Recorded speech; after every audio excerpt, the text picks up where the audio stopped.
Hey everyone, welcome back to my channel Zoologist AK, and I am Aarti Kaushik again here with another video on the topic heredity and variation. And in this particular video we are going to discuss about Mendelian inheritance and about sex determination. So stay tuned with me and thank you so much for clicking on my video. Gregor John Mendel gave us three laws on inheritance कि भाई एक generation से next generation में कैसे हमारे जो gene है, characters हैं, ट्रेट्स हैं, वो कैसे ट्रांसफ़र होती हैं. ट्रेट्स क्या है? कोई भी एनाटॉमिकल फीचर हो सकता है, मॉर्फोलॉजिकल फीचर हो सकता है. जैसे अगर ह्यूमन रेस की बात की जाए तो यहाँ पे hair colour, iris colour, skin colour, height, ये सब करेक्टर्स पेरेंट्स से चिल्ड्रन में कैसे पास ऑन होते हैं, क्या बेसिस है, उसका बेस, उसके लॉ यहाँ पे ग्रिगोर जॉन मेंडल ने दिए थे, which was on Australian geneticist means genetics की स्टडी जो करता है, जीन से रिलेटेड जो स्टडी करता है, मोलिकुलर लेवल पे जो स्टडी करता है, और उसको फादर भी बोला जाता है किसका? जेनेटिक्स का. ही performed his experiment on garden pea, जिसका साइंटिफिक नेम है पाइजम सेटिवम, और ये एक्सपेरिमेंट उन्होंने 1856 टू 1865 तक परफॉर्म किया था and published his results in a book experiments on plant hybridisation. आपको पता होगा हाइब्रिडाइजेशन का मतलब क्या होता है. जब हम दो प्लांट से जीन और दो वैरायटी को कंबाइन करके एक न्यू वैरायटी जब प्रोड्यूस करते हैं तो उसको हम हाइब्रिड प्लांट बोलते हैं और उस प्रोसेस को हाइब्रिडाइजेशन बोला जाता है. Mendel work remain unrecognised till his death in the year 1884. वो बेचारा मर गया पर उसको ये नहीं पता चला कि उसकी जो ये डिस्कवरी है या उसके जो एक्सपेरिमेंट्स हैं वो इतने मतलब सही हैं कि उसको रिकॉग्नाइज किया जाएगा, और उसको आज हम पढ़ रहे हैं. Before his death he was unaware of this, but after his death Mendel work remain Mendel work become recognized by the people and by the scientists who were there in the genetics. तो यहाँ पे फिर जो Mendel का work था उसकी rediscovery हुई, मतलब उस पर दोबारा से, जब भी ये साइंस में क्या होता है, जब भी कोई एक्सपेरिमेंट कंडक्ट किया जाता है ना तो उस पर बहुत सारे एक्सपेरिमेंट होते हैं. ठीक है, उसको प्रूव करने के लिए, उसको डिसप्रूव करने के लिए, उसको वेरीफाई करने के लिए. ठीक है, तो एक एक्सपेरिमेंट ये नहीं प्रूव कर सकता कि ये चीज़ सही है. तो जो मेंडल का वर्क था उसकी दोबारा से रीडिस्कवरी हुई 1900 में, और 3 साइंटिस्ट ने ये परफॉर्म किया री एक्सपेरिमेंट. ठीक है, ह्यूगो डी व्राइस जो कि एक डच साइंटिस्ट था, उन्होंने यहाँ पे प्लांट लिया इवनिंग प्राइमेरोस, जो कि ओइनोथेरा लेमार्कियाना है इसका साइंटिफिक नेम. फिर कार्ल कॉरिन्स जो कि एक जर्मन हमारे साइंटिस्ट हैं, उन्होंने 4 ओक लॉक प्लांट जो कि मिराबिलस जलापा है, ठीक है, इसके ऊपर क्या किया, उन्होंने एक्सपेरिमेंट किया, जिसकी वजह से हमें इनकम्प्लीट डोमिनेंस, बाद में उसने एक लो दिया इनकम्प्लीट डोमिनेंस का, कि भाई 4 ओकलोक प्लांट में ऐसा नहीं होता कि डोमिनेंट और रिसेसिव करेक्टर होंगे, वो दोनों साथ में एक्सप्रेस हो जाते हैं, एक नई वैरायटी पिंक फ्लावर दे देते हैं वाइट और पिंक की बजाय. तो कार्ल कॉलिंस ने भी इसके ऊपर रिसर्च की. फिर हमारे टेसर मार्क आए, हमारे ऑस्ट्रेलियन साइंटिस्ट, जिन्होंने गार्डन पी पे दोबारा से पाइजम सेटिवम पे ही दोबारा से एक्सपेरिमेंट परफॉर्म किया, प्रूव करने के लिए कि मेंडल का वर्क सही था या नहीं था. देखते हैं कि मेंडल ने क्या एक्सपेरिमेंट परफॉर्म किया था, कौन कौन से लॉ दिए थे, और क्या उसने सिंबल लिए थे, और कैसे उसने आइडेंटिफाई किया अपनी कैलकुलेशन के थ्रू कि हाँ ये चीज़ है जो आगे पास ऑन होगी, और या फिर हम बोले तो फर्स्ट जनरेशन में ये करेक्टर्स आएंगे या सेकेंड जनरेशन में ये करेक्टर्स आएंगे. तो Mendel experiment on inheritance of traits. Mendel used a number of contrasting visible characters of garden pea plant. उसने गार्डन पी प्लांट को चूज़ किया. रीज़न क्या था गार्डन पी प्लांट को चूज़ करने का? पहली बात तो ये थी कि उसका लाइफ स्पेन बहुत कम था. देखो, हम किसी भी ऑर्गेनिज्म को या प्लांट को जिसको भी अपनी स्टडी के लिए चूज़ करते हैं, हम उसको इसलिए चूज़ करते हैं कि उसका लाइफ स्पेन कम हो. क्योंकि मान लो मेरे को 50 एक्सपेरिमेंट कंडक्ट करने उस एक प्लांट पे, ठीक है, तभी तो मैं कंपेयर कर पाऊंगी अपने रिजल्ट को कि वो इतनी बार एक्सपेरिमेंट करने के बाद वो सेम रिजल्ट आ रहा है कि नहीं आ रहा. ठीक है, तो वो कब पॉसिबल होगा? उसका लाइफ स्पेन कम होना चाहिए ताकि मेरे रिजल्ट मेरे को जल्दी से मिल जाएं. ठीक है, अब मैं अगर ह्यूमन पॉपुलेशन पे ही रिजल्ट करूँगी तो इतनी दिन ही मैं जीऊँगी और इतनी दिन ही वो मेरा जो टारगेट होगा, जो मेरा यहाँ पे स्पेसिमेन होगा वो सर्वाइव करेगा, तो मैं अपने रिजल्ट को आगे कैसे प्रोसीड कर पाऊँगी, उस पर कैसे मैं थीसिस लिख पाऊँगी, ठीक है। तो हम गार्डन पी प्लांट जो था उसका लाइफ स्पेन कम था। सेकंड, इसमें सेल्फ पोलिनेशन होने वाला प्लांट था, ये सेल्फ पोलिनेशन होता है इसमें, और सेल्फ पोलिनेशन होता है तो एंथर को क्लोज करके हम, ठीक है, उसको कट भी कर सकते हैं एंथर को, और उसको पॉलीथीन से कवर करके बैगिंग करके भी हम उसमें क्रॉस पोलिनेशन करा सकते हैं। तो इसमें ये सेल्फ पोलिनेटिंग प्लांट था, तो इसमें क्रॉस पोलिनेशन भी हो सकता था और सेल्फ पोलिनेशन भी हो सकता था। सेकंड चीज़ ये थी। फिर इसमें बहुत सारे करेक्टर्स थे, ठीक है, जिसको हम एज ए कॉन्ट्रास्टिंग करेक्टर लेके स्टडी कर सकते थे, अलग अलग करेक्टर को, जैसे हाइट, ठीक, कलर ऑफ द फ्लावर, ठीक है, पोजीशन ऑफ द फ्लावर, और shape of the pod, colour of the pod, shape of the seed, और कलर ऑफ द कोटिलीडोन्स। देखो यहाँ पे हाइट क्या है, टोल हो सकती है या फिर ड्वार्फ हो सकती है, शॉर्ट हो सकती है। Colour of the flower red हो सकता है या वाइट कलर का फ्लावर आ सकता है। फ्लावर की पोजीशन टर्मिनल पोजीशन है या एक्सियल पोजीशन है, एक्सिस पे प्रेजेंट है या फिर वो टर्मिनल पोजीशन पे प्रेजेंट है। शेप ऑफ द पोड, जिसके अंदर सीड होते हैं ना, उस पोड की यहाँ पे शेप कैसा है, इन्फ्लेटेड है या फिर कॉन्स्ट्रक्टेड है, ठीक है। पोड का कलर ग्रीन आ रहा है या ग्रेइश कलर आ रहा है। जब हम पी का वो फली देखते हैं तो फली में कई बार ग्रेइश फली आ जाती है, कभी ग्रीनिश आ जाती है, उसकी बात की जा रही है। जो यहाँ पे सीड होता है, पी का सीड, वो राउंड है या रिंकल्ड है, ठीक है। अब सीड आप देखोगे तो वो दो ऐसे हिस्सों में टूट जाता है, उन दो हिस्सों को बोलते हैं कोटिलीडोन। ये एक कोटिलीडोन है, ये दूसरा कोटिलीडोन है, ठीक है। तो कोटिलीडोन येलो है या ग्रीन है। तो ऐसे करेक्टर्स हम कंपेयर कर सकते थे, मेंडल कंपेयर कर सकता था, इसलिए इन कॉन्ट्रास्टिंग करेक्टर्स को, 7 कॉन्ट्रास्टिंग करेक्टर्स को उसने स्टडी किया और उनके रिजल्ट्स को कंपेयर करके ये लो दिए, ठीक है। अब हम बात करते हैं कुछ इंपॉर्टेंट टर्म्स की जो मेंडल ने उस टाइम पे यूज़ की थी, ताकि हम मेंडल के लॉ को अच्छे से समझ सकें। अब मेंडल, हम जिस चीज़ को आज जीन बोल रहे हैं ना, कि हमारी एक सेल होती है, सेल के अंदर न्यूक्लियस होता है, न्यूक्लियस के अंदर इस तरह के स्ट्रक्चर होते हैं जिसको हम क्रोमोसोम बोलते हैं, ठीक है। फिर हमने बोला कि क्रोमोसोम के अंदर क्या होते हैं, जीन होते हैं। वो जीन एक्चुअल में क्या है, डीएनए सेगमेंट है, ठीक है, डीएनए सीक्वेंस है बेसिकली वो जीन। तो वो जीन क्या करता है, इन्फॉर्मेशन को पास करता है एक पेरेंट से चाइल्ड में, ठीक है। अब मेंडल ने इन जीन को, उस टाइम पे पता नहीं था कि ये जीन है, ठीक है। ये जीन तो टर्म किसने दी, जॉनसन ने, ठीक है, जॉनसन ने दी। बट उससे पहले जब मेंडल अपना एक्सपेरिमेंट परफॉर्म कर रहा था तो वो जीन को क्या बोल रहा था, फैक्टर बोल रहा था, फैक्टर्स।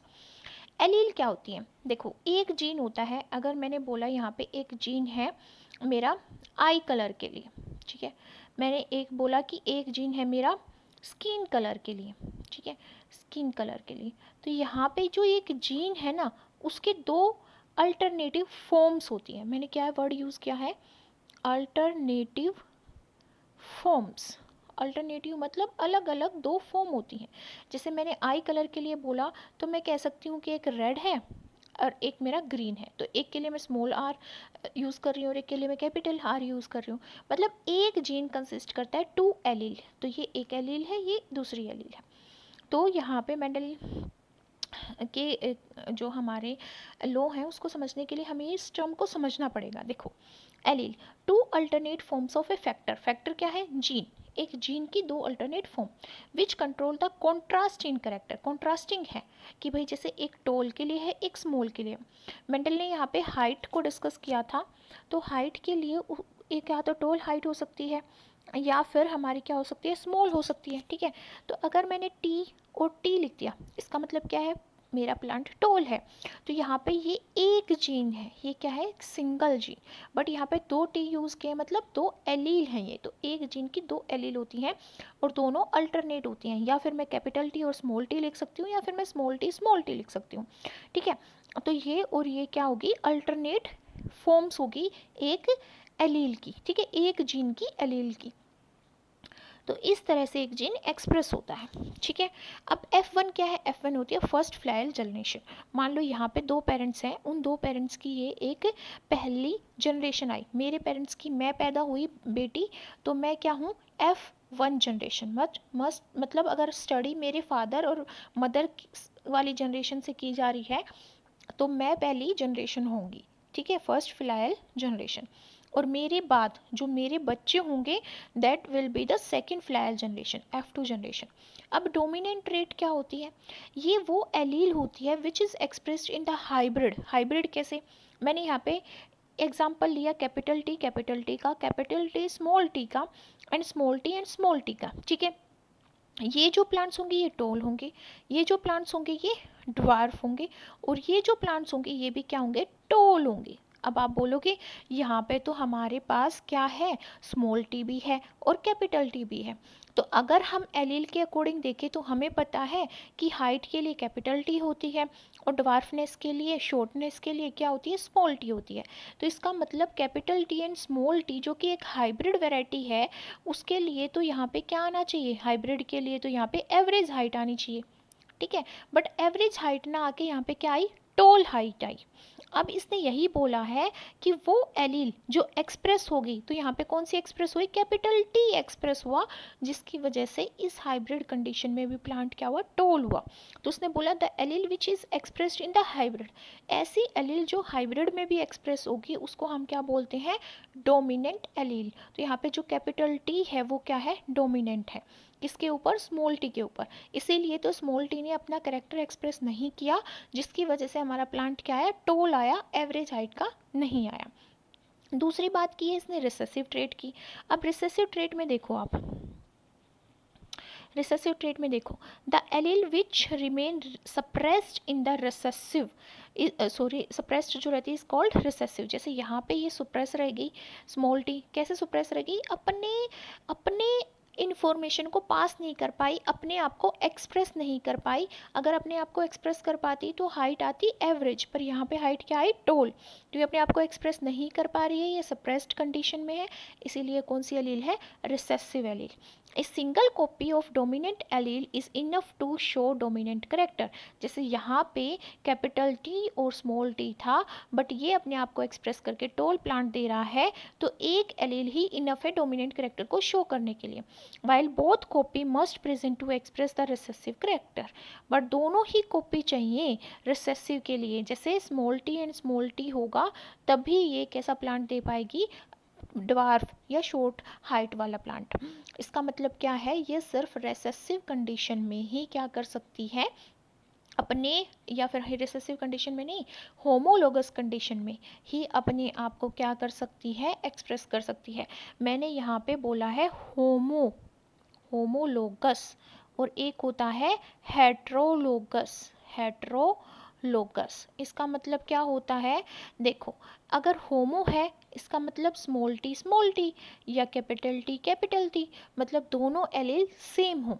हेट्रो का मतलब होता है capital T and small T, मतलब एक डोमिनेंट और एक रिसेसिव। तो जब होमोलोगस कंडीशन है उसमें हमारी रिसेसिव क्या करती है, एक्सप्रेस करती है। जीनोटाइप क्या होता है, genetic makeup is called genotype. देखो मैं यहाँ पे लिख रही हूँ कैपिटल टी स्मॉल टी, इसका मतलब पौधा क्या है, हाइट क्या है उसकी, टोल। तो ये जो टोल मैंने बोला ये क्या है, मोर्फोलॉजिकल करेक्टर, मतलब ये क्या है, फिनोटाइप। ये जो टोल मैंने बोला, डबल एल आएगा यहाँ पे, ठीक है। टोल जो है वो क्या है, फिनोटाइप है। फिनोटाइप मतलब मोर्फोलॉजिकल करेक्टर जो हमें बाहर से दिखाई देता है, ठीक है। बट जो मेरे जीन के अंदर है, मतलब जो उस प्लांट के जीन के अंदर है वो क्या है, capital T and small T. तो ये क्या है, जीनोटाइप। ये जीनोटाइप है और ये क्या है, फिनोटाइप है। Clear. Genotypic ratio, the ratio of all the genotype in A population. एक पॉपुलेशन में बहुत सारे पौधे हैं और उन बहुत सारे पौधों में एक कोई टोल है, कोई ड्वार्फ है, कोई टोल है, कोई ड्वार्फ है। अब उनकी अगर हम रेशो निकालेंगे तो हम किसका रेशो निकालेंगे, उनके जीन का रेशो निकालेंगे, तो उसको जीनोटाइपिक रेशो बोल देंगे। अगर उनकी हाइट का रेशो निकाल रहे हैं मोर्फोलॉजिकल करेक्टर का, तो उसको फिनोटाइपिक रेशो बोल देंगे। Let's understand monohybrid cross. अब यहाँ पे एक वर्ड दिया गया है मोनोहाइब्रिड। देखो मोनो मतलब सिंगल, मोनो का मतलब क्या होता है, सिंगल होता है, ठीक है। अब मोनो का मतलब है सिंगल, इसका मतलब क्या है, हम सिर्फ एक ट्रेट को यहाँ पर डिस्कस कर रहे हैं, एक ही करेक्टर को स्टडी कर रहे हैं। हाइब्रिड क्रॉस क्यों, क्योंकि दो अलग अलग पेरेंट प्लांट को हम यहाँ पे क्रॉस करवाएंगे और उनका बच्चा पैदा होगा। मतलब एक हमारा यहाँ पे टोल हो सकता है और एक हमारा ड्वार्फ हो सकता है, तो दो करेक्टर मिलके एक सिंगल करेक्टर प्रोड्यूस कर रहे हैं, इसलिए क्या है, हाइब्रिड, ठीक है। Monohybrid cross, the cross between the parents having only one pair of contrasting character. इसके अंदर भी एक ही पेयर है, इसके अंदर भी एक ही पेयर है, पर दोनों क्या है, एक दूसरे के कॉन्ट्रास्ट, ये टॉल के लिए है, ये ड्वार्फ के लिए है, ठीक है। Tall and short plant is called monohybrid cross. Mendel selected P plants having one pair of character. Mendel वो पी प्लांट सिलेक्ट करता है जिसमें एक पेयर होता है करेक्टर का, एक टॉल पी प्लांट और एक short P plant. He selected pure tall and pure short P plant and cross pollinated them. Cross pollinate कर दिया मतलब एक का एंथर, एक के एंथर से पोलन ग्रेन दूसरे के स्टिग्मा पे चले गए, ठीक है। एक के, हमें पता है ये हमारा ओवेरी वाला रीजन है, यहाँ पे ये स्टिग्मा होता है। और पोलन ग्रेन कहाँ से आते हैं, पोलन ग्रेन हमारे एंथर से आते हैं, यहाँ से पोलन ग्रेन आएंगे और यहाँ पे जाके वो क्या करेंगे, ओवेरी को फर्टिलाइज कर देंगे, ठीक है। और ट्रांसफ़र होने की प्रोसेस को क्या बोलते हैं, पोलिनेशन। तो यहाँ पे दोनों क्या करते हैं, पोलिनेट करते हैं। And he obtain all tall plant. देखो फर्स्ट जनरेशन में क्या होगा, मेरे पास कैपिटल टी है और मेरे पास स्मॉल टी है। तो देखो कैपिटल टी, पहले हम इनके गैमेट प्रोड्यूस करते हैं, just let me discuss it again. देखो मेरे पास कंडीशन क्या है, मैंने टॉल प्योर प्लांट लिया और स्मॉल प्योर प्लांट लिया। प्योर प्लांट का मतलब है दोनों की एलील होमोजाइगस कंडीशन में है। तो पहले हम गैमेट बनाते हैं।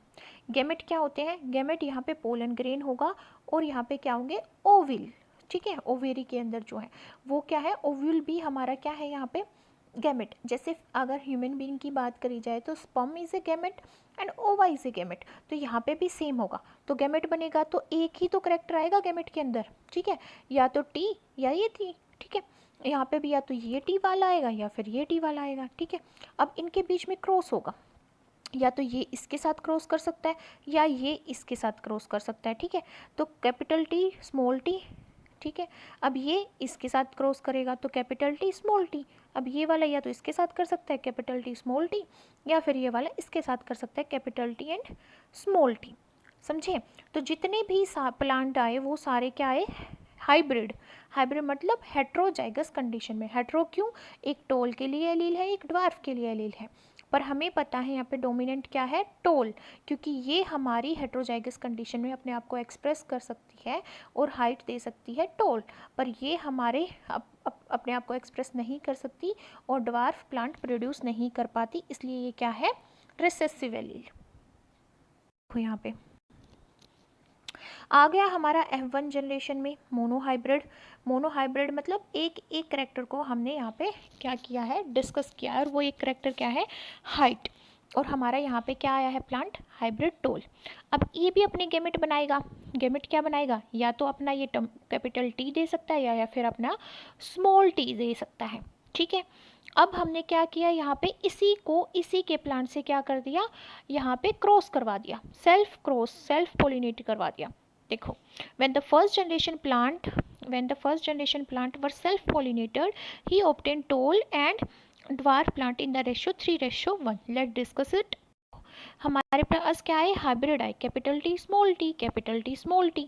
अब इनके गैमेट में capital T and small T, capital T and small T.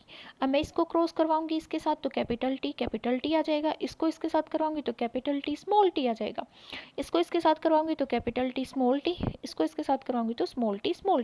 अब मेरे को पता है ये होमोजाइगस कंडीशन है, टॉल पौधे आएंगे। अब मेरे को पता है हेट्रोजाइगस कंडीशन में हमारा डोमिनेंट एक्सप्रेस करता है तो ये भी टॉल आएगा।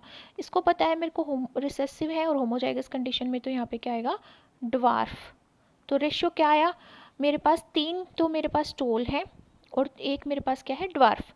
अगर मैं किसकी बात कर रही हूँ, फिनोटिपिक रेशियो की, फिनोटिपिक मतलब हाइट की बात कर रही हूँ, ये भी टॉल, ये भी टॉल, ये भी टॉल, ठीक है। और ये क्या है, ड्वार्फ, तो 3:1 है। बट अगर मैं जीनोटिपिक रेशियो की बात करूँ, जीनोटिपिक रेशियो की अगर मैं बात कर रही हूँ यहाँ पे, तो ये अलग एलील है, ये होमोजाइगस एलील, ये भी होमोजाइगस एलील, ये होमोजाइगस कैपिटल टी, ये होमोजाइगस स्मॉल टी, ठीक है। पर ये क्या है, हाइब्रिड। तो क्या रेशियो आ गया, 1:2:1, तो 1:2:1।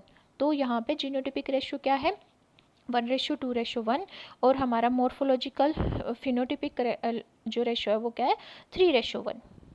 कि हम इस पिक्चर में देख सकते हैं, ये हमारा पुनेट स्क्वायर होता है जिसमें एक साइड हम मेल के करेक्टर्स को रखते हैं, एक साइड में फीमेल के करेक्टर रखते हैं, capital T and small T, capital T and small T. तो capital capital capital T capital T capital T and small T, capital T and small T. इसको इसके साथ मल्टीप्लाई करेंगे तो कैपिटल टी स्मॉल टी, इसको इसके साथ करेंगे तो small T and small T. ठीक है, तो toll toll toll toll toll tall and dwarf. ठीक है, अगर फिनोटिपिक रेशियो देखें तो हमारा क्या आएगा, 3:1। 75% टोल है, 25% ड्वार्फ। जीनोटिपिक रेशियो देखें तो प्योर टोल हमारे 1 है, हाइब्रिड टोल 2 है और प्योर ड्वार्फ क्या है 1, तो 1:2:1। नेक्स्ट है हमारे पास di hybrid cross. Di means two, di means two, hybrid means दो अलग अलग वेराइटी को, दो पौधों की अलग अलग वेराइटी को यहाँ पे क्रॉस करा के एक सिंगल पौधा प्रोड्यूस किया जा रहा है, इसलिए डाई हाइब्रिड क्रॉस है। देखो यहाँ पे the cross between the plants having two pairs of contrasting character. यहाँ पे दो प्लांट के बीच में क्रॉस करवाया जा रहा है।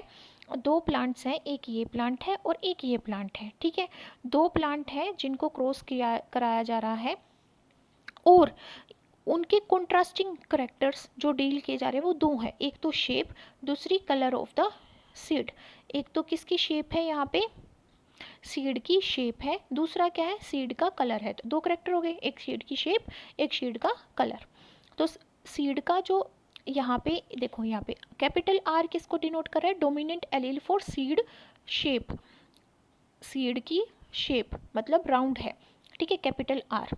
और जो हमारा कैपिटल वाई है वो डोमिनेंट एलील है किसके लिए, सीड कलर के लिए, मतलब येलो के लिए। ठीक है, हमारा यहाँ पे सीड की जो शेप है और सीड की कलर है वो आर और वाई के थ्रू, कैपिटल के थ्रू शो कर रखे हैं। रिसेसिव शेप जो है वो हमारी स्मॉल आर के थ्रू है, रिसेसिव कलर जो है हमारा ग्रीन वो हमारा स्मॉल वाई के थ्रू शो कर रखा है। तो दोनों प्योर प्लांट हैं। ये जो पौधा है ये क्या है, इसमें सीड क्या होंगे, राउंड सीड होंगे और कलर होगा हमारा क्या, येलो। और इसमें क्या होंगे, रिंकल्स सीड होंगे और कलर क्या होगा, ग्रीन। तो ये कम्प्लीटली रिसेसिव है, ये कम्प्लीटली डोमिनेंट है, तो दोनों क्या होगी, प्योर वेराइटी होगी। ठीक है, क्योंकि दोनों क्या है, होमोजाइगस कंडीशन में, दोनों क्या है, होमोजाइगस कंडीशन में। ठीक है, अब इसने बोला is called die hybrid cross. क्यों बोला डाई हाइब्रिड क्रॉस, क्योंकि दो कॉन्ट्रास्टिंग ट्रेट को, एक कलर को एक शेप को डील कर रहे हैं। Mendel selected pea plant having two pairs of color, character, shape and color of seed. He selected plants having round yellow seed and wrinkled yellow seed. Clear? अब इसने बोला, अब देखो हम फर्स्ट जनरेशन कैसे ऑब्टेन करते हैं, लेट्स सी।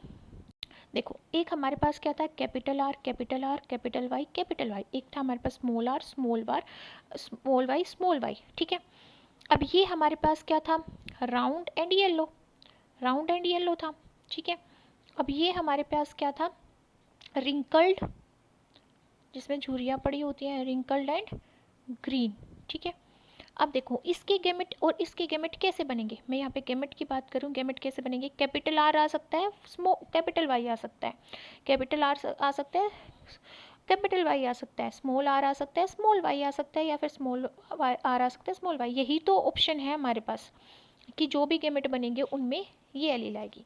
अब ये इसके साथ जब क्रॉस करेगी तो capital R small R capital Y small Y, ये इसके साथ जब करेगी तो capital R capital Y small Y.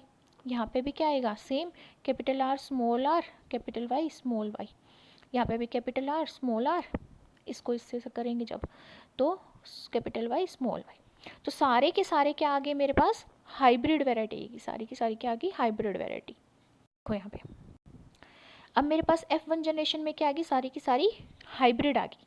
अब मेरे को पता है हाइब्रिड कंडीशन में सिर्फ और सिर्फ डोमिनेंट एलील ही एक्सप्रेस करती है। अब capital R and small R मेरी किसके लिए है, दोनों की दोनों शेप के लिए हैं। ठीक है, ये राउंड के लिए, रिंकल के लिए, पर ये रिंकल्ड के लिए रिसेसिव है और राउंड के लिए डोमिनेंट। तो हमारा ये सीड कैसा आएगा, राउंड सीड। अब capital Y and small Y दो एलील हैं किसके लिए, कलर के लिए। ये हमारी किसके लिए रिसेसिव है, ग्रीन के लिए, ये हमारी डोमिनेंट है येलो के लिए। तो हाइब्रिड कंडीशन में डोमिनेंट एलील एक्सप्रेस होती है, इसलिए ये कैसा कलर आ जाएगा, येलो। तो जो हमारी यहाँ पे हाइब्रिड वेराइटी आई है F1 जनरेशन में वो क्या होगी, राउंड एंड येलो होगी। अब राउंड एंड येलो हम जो F1 जनरेशन में प्लांट्स आए हैं उनके बीच में इंटरब्रीडिंग करवाएंगे, मतलब उन्हीं को सेल्फ पोलिनेट करेंगे। देखो, he obtained all plants with round yellow seed in F1 generation. When these plants were self pollinated का मतलब क्या है, दोनों सेम हाइब्रिड प्लांट्स को हम क्रॉस करवा रहे हैं। ठीक है, अब देखो इसमें मेरे पास क्या ऑप्शन बन सकते हैं। अगर मैं इसके गैमेट देखूं तो कैपिटल आर और कैपिटल वाई मेरा एक कम्बिनेशन बन सकता है, या फिर कैपिटल आर स्मॉल वाई मेरा एक कम्बिनेशन बन सकता है, या फिर स्मॉल आर कैपिटल वाई मेरे पास कम्बिनेशन बन सकता है, या स्मॉल आर और स्मॉल वाई मेरे पास कम्बिनेशन बन सकता है। मतलब 4 तरह के मेरे पास क्या बन सकते हैं, गैमेट। 4 पॉसिबिलिटी है कि यहाँ पे 4 तरह के गैमेट बन सकते हैं इस कम्बिनेशन से, capital R capital Y, capital R small R capital Y and small R small Y. ठीक है, ये एक पौधे के हैं, पर मैं क्रॉस किसको करवाऊंगी, 2 पौधों को क्रॉस करवाऊंगी ना, क्योंकि मेरे को पोलिनेट करना है। तो यहाँ पे मैं 2 पौधों को, 2 करेक्टर्स को मैं डील करवाऊंगी। तो एक के यहाँ पे करेक्टर्स हैं और एक के यहाँ पे है। क्या है ये, गैमेट। अब देखो इसको और इसको हम जब करते हैं मल्टीप्लाई तो capital R and capital Y, इसको इसके साथ करेंगे तो कैपिटल, देखो सबसे पहले हमने इसको इसके साथ किया फिर इसके साथ किया, तो क्या आया हमारे पास, capital R capital Y small Y. इसको इसके साथ किया तो capital R small R capital Y. इसके साथ किया तो capital R capital Y small Y. Again फिर ये करेक्टर है, इस करेक्टर को हम इसके साथ करेंगे, capital R capital Y small Y. अब इसको इसके साथ करेंगे, कैपिटल आर स्मॉल वाई। इसको इसके साथ करेंगे तो capital R capital Y small Y. इस तरह से हमारे करेक्टर आ जाएंगे, 16 करेक्टर्स आ जाएंगे। ठीक है, क्योंकि इधर भी 4 है इधर भी 4 है। ठीक है, तो हमारे 16 करेक्टर आ गए यहाँ पे। अब 16 करेक्टर्स की अगर हम यहाँ पे जीनोटाइप निकालें तो अलग अलग जीनोटाइप होंगे हमारे। तो हमारा रेशो क्या है, अलग अलग आता है। रेशो क्या आता है हमारा, 9:3:3:1। और हमारा रिजल्ट फिनोटाइप का क्या आता है, 9:3:3:1। तो ये हमारा किसके अंदर है, phenotypic and genotypic ratio die hybrid cross के अंदर है। इसने क्या बोला है कि हमारे पास हमारे जो येलो कलर वाले आएंगे, येलो कलर एंड हमारे राउंड सीड, ठीक है, वो हमारे 9 आएंगे। और येलो राउंड शेप और हमारा ग्रीन कलर के सीड आएंगे वो 3 आएंगे। और हमारा यहाँ पे जो है रिंकल्ड सीड और येलो कलर के हैं वो भी 3 आएंगे। और हमारा रिंकल्ड और ग्रीन जो है वो हमारा 1 आएगा। ये हमारा रेशो आएगा। और यहाँ पे ये जीनोटाइप भी शो कर रखे हैं आपको, इसमें आप काउंट भी कर सकते हो और यहाँ पे आप देख भी सकते हो कि कौन सा हमारा रिंकल्ड है कौन सा राउंड है। नेक्स्ट और लास्ट टॉपिक है इस चैप्टर का, sex determination in human beings. ये आप 8th क्लास में भी स्टडी करके आए हो। देखो हमारी बॉडी में मैंने आपको बोला सेल होती हैं, ठीक है, जैसे मेरा स्पर्म हो गया, ओवा होगा, उनके वो भी सेल ही हैं। ठीक है, अब उनके अंदर क्या होते हैं, वो हैप्लॉइड होते हैं। हैप्लॉइड मतलब सिंगल पेयर ऑफ क्रोमोसोम होते हैं। अगर ह्यूमन बींग्स की बात करें तो हम बोलते हैं कि 23 पेयर ऑफ क्रोमोसोम है हर एक इंडिविजुअल के अंदर, मतलब कि 46 क्रोमोसोम है टोटल। ठीक है, ये बोलते हैं। बट जब गैमेट बनते हैं किसी फीमेल का अगर गैमेट बनेगा तो वो गैमेट होगा ओवा। ठीक है, मेल का गैमेट बनेगा तो वो क्या होगा, स्पर्म, यही होगा। तो ओवा के अंदर भी 23 नंबर होंगे, ना कि पेयर। स्पर्म के अंदर भी 23 नंबर होंगे, 46 के में से 23 इसके पास है, 23 इसके पास है। ठीक है, अब एक्चुअल में क्या होता है, इन 23 पेयर में से 22 होते हैं ऑटोजोम्स क्रोमोसोम होते हैं जो सबके अंदर है। ठीक है, मेल में भी वैसे ही फीमेल में भी वैसे ही। बट एक पेयर अलग होता है। फीमेल के अंदर एक पेयर होता है XX और मेल के अंदर होता है एक पेयर XY। तो ये Y क्रोमोसोम अलग हो गया। ठीक है, अब जब फीमेल के गैमेट बनेंगे तो उसमें सब ओवा में X प्रेजेंट होगा, क्योंकि या तो ये X आ सकता है या ये X आ सकता है। ठीक है, बट जब मेल की बात करते हैं तो उसके 2 तरह के गैमेट बनते हैं। एक तो उसका स्पर्म ऐसा बनता है जिसके अंदर Y होता है, एक स्पर्म उसका ऐसा बनता है जिसके अंदर X होता है। ठीक है, क्लियर हुआ ये कंसेप्ट। ठीक है, अब देखो यहाँ पे हमें फादर दिख रहा है, यहाँ पे हमें मदर दिख रही है, तो हमें पता चल गया मदर क्या है, एक्स एक्स है, फादर क्या है, एक्स वाई है। अब फादर के जो गैमेट बनेंगे मतलब कि स्पर्म बनेंगे, ठीक है। स्पर्म में या तो एक एक्स आ सकता है या फिर वाई आ सकता है। मदर के दोनों गैमेट सेम है दोनों, तो भाई दोनों ही गैमेट सेम होंगे, एक्स एक्स आएगा। अब इसको इसके साथ क्रॉस करवाया तो एक्स एक्स आ गया, इसको इसके साथ कराया तो एक्स एक्स आ गया, इसको इसके साथ करवाया तो एक्स वाई, इसको इसके साथ करवाया तो एक्स वाई। तो 50% चांस है कि फीमेल बनेगी, 50% चांस है कि मेल बनेगी। तो रेशियो क्या है, 1:2। तो यहाँ पे डिसाइड कौन कर रहा है कि कौन सा सेक्स होगा चाइल्ड का, यहाँ पे वाई क्रोमोसोम डिसाइड कर रहा है, ठीक है। Human beings have 23 pairs of chromosome in the nucleus of the cell. Out of this 2 chromosome are sex chromosome X और वाई। फीमेल में 2 एक्स एक्स क्रोमोसोम होते हैं और मेल में एक एक्स और एक वाई होता है। स्पर्म एंड एग वन में हैप्लॉइड होते हैं, हैप्लॉइड का मतलब 23 पेयर होंगे, 22 ऑटोसोम होंगे और एक उनमें एक सॉरी पेयर नहीं होंगे, 23 क्रोमोसोम होंगे, 23 में 22 ऑटोसोम होंगे और एक उनमें या तो एक्स हो सकता है या फिर वाई हो सकता है। फीमेल के केस में एक्स एक्स हो जाएगा और फीमेल के केस में या तो एक्स हो जाएगा या वाई हो जाएगा, इसलिए मेल में 2 तरह के स्पर्म बनते हैं, फीमेल में हर ओवा के अंदर एक्स होता है, ठीक है। तो एक्स एक्स अगर फ्यूज़ करती है एक्स स्पर्म के साथ, अगर एक ऐसे स्पर्म के साथ ओवा फ्यूज़ करता है जो स्पर्म एक्स कंसिस्ट कर रहा है, तो एक्स एक्स मिलके गर्ल प्रोड्यूस करते हैं।